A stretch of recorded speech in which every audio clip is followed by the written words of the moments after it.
Вы меня слышите? Да. Если вы меня слышите, подайте нажатием кнопки сигнал. Нажмите. Еще раз. Речевая и тональная аудиометрия позволяет сурдологу поставить точный диагноз. Специальные наушники, через которые пациенту передаются звуки, могут определить процентное нарушение слуха. Врач произносит слова, постепенно увеличивая громкость. Теперь звук будет подаваться на каждой частоте. Слышите? Вахида Даурбекова на слух никогда не жаловалась. Вот только в последнее время начались боли в левом ухе. Поход к сурдологу откладывала, а зря. Я что-то упустила, наверное. Не знаю. К лечению, говорит, не принадлежит, а эту, говорит, проверяй. Правую, говорит, все время проверяй, смотри, чтоб то же самое не получилось, что с левой. Боюсь, что я не буду слышать вообще-то.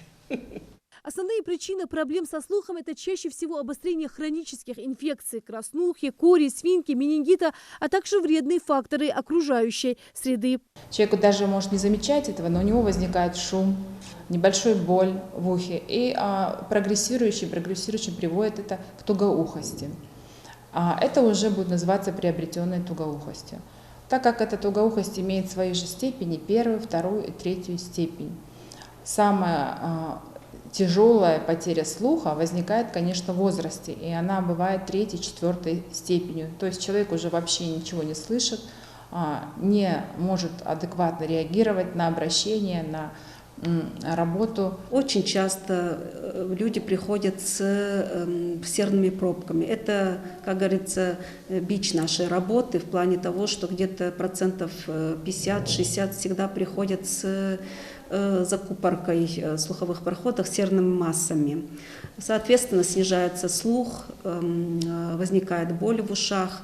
И после удаления серных пробок люди благополучно начинают слышать. Соблюдение основных правил профилактики гигиены поможет сохранить слух, тщательно следить за чистотой ушных раковин, избегать места повышенного шума, при первых симптомах боли обращаться немедленно к врачу. А главное, своевременно лечить заболевания носоглотки. Лор-врачи говорят, нельзя чистить уши ватными палочками, они не предназначены для этого и могут навредить. В некоторых случаях это способствует, наоборот, закупорке серных желез и образованию серных пробок. Соответственно, проводим беседу и рекомендуем очень осторожно. Уши, конечно, надо мыть, но очень осторожно надо после того, как попала вода, санировать эти уши. Сегодня у медиков есть все возможности на ранних стадиях диагностировать заболевание уха и вылечить его. Год назад в республиканской поликлинике появился лор-комбайн. Вот у нас есть очень хороший лор-комбайн. Можно, в принципе, полностью произвести осмотр, диагностику сделать какие-то лечебные процедуры. Вот, в плане того, что здесь и промывание можно делать полости носа, и внутригортанные вливания можно делать. Также промывание ушей, серных пробок, аппарат.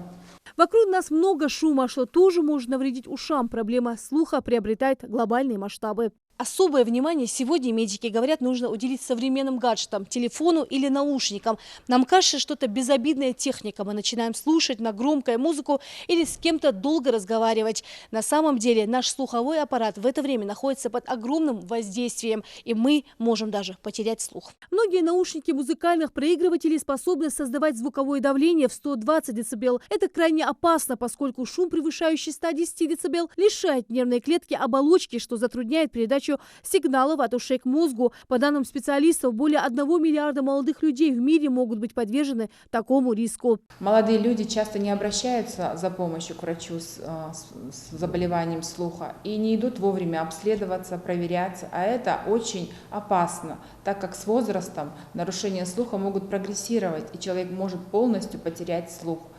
И даже аппараты слуховые не могут ему помочь адаптироваться и слышать дальше. А это очень тяжелая инвалидность. Международный день охраны здоровья слуха и уха призван обратить внимание каждого человека на важность этого органа. Ведь самое прекрасное чувство – это возможность слушать и слышать голоса родителей, своих детей, друзей и каждого, кто говорит с вами. Лина Сычуева, Адам Далаков, Новости 24.